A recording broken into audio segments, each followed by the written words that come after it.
Hello mga idol. So ngayon may tuturo na naman ako sa inyong kanta, no? Yung hindi tayo pwede by ones.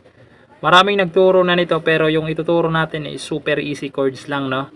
So ituturo ko muna yung strumming niya. So ganito lang yung strumming na gagamitin natin pang beginners lang. Palitan nyo na lang kung gusto nyo. Basta babagay lang sa tugtog. So ganito siya. Down, down, up, up, down, down. Okay, so ganun lang siya, no? So punta na tayo sa verse. So yung verse niya mga idol, ito A minor. Yung A minor mga idol, ito siya. Second string, third string, tsaka fourth string. A minor, C. Yung C, wag nyo na itong tanggalin pag naka-A minor kayo, itong second string. Ang ipitin nyo na lang dyan pag C, fourth string, tsaka fifth string. C. Tapos pupunta kayo ng G. Yung G, na gagamitin natin, isang daliri lang, first string, tapos fifth string, sixth string, G.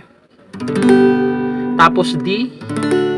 Yung D, ito siya, second string, first string, third string, D.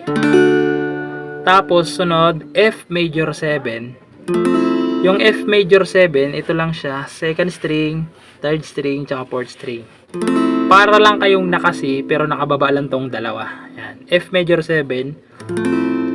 Tapos babalik kayo ng C, tsaka G, tapos D. Tapos ulitin nyo siya hanggang sa F major 7 lang. Okay?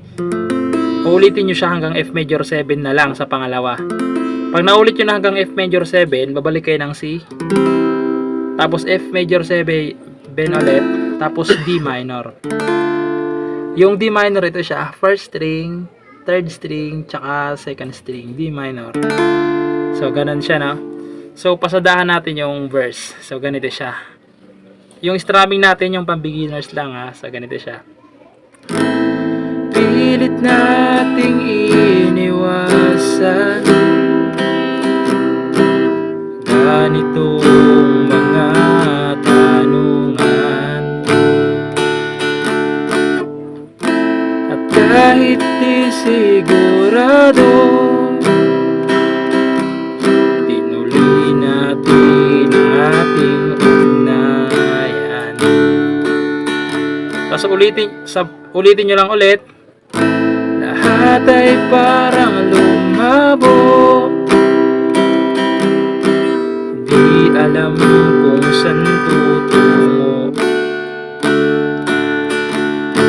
Sabi ko na nga ba, dapat nung una pa lamang, di na umasa, di naniwala. Okay, so ganun lang siya kadali, no? So doon naman tayo sa chorus. So yung chorus niya mga idol, C,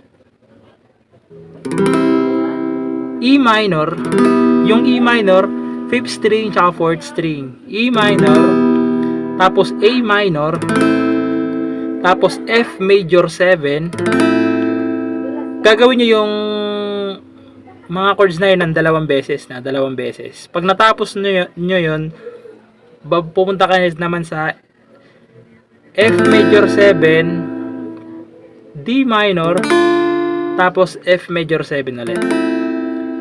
Okay? So, kantahan natin yung chorus, no? So, ganito siya. Hindi tayo pwede pinagtagpo, pero di tinadhana, di na posible ang mga puso'y wag nating pahirapan, suko na sa laban, hindi tayo pwede. Tapos babalik na lang kayo ulit doon sa verse, no? So doon, sunod nun yung bridge na. Doon naman tayo sa bridge, no? Yung bridge mga idol, ito lang, A minor, E minor, G, D, F major 7, C, tapos G, tapos D. Okay, so pasadahan natin yung bridge niya, no? So ganito siya.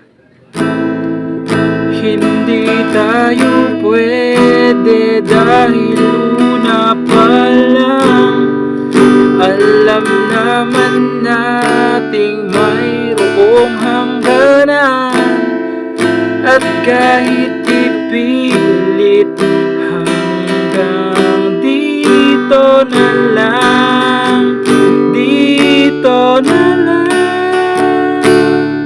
Tapos babalik ulit kayo sa chorus. Bali yung instrumental niya pala mga idol, A minor, C, G, tapos D. So ayun lang, no, sana nagustuhan niyo yung tinuro natin, at yun lang, bye bye.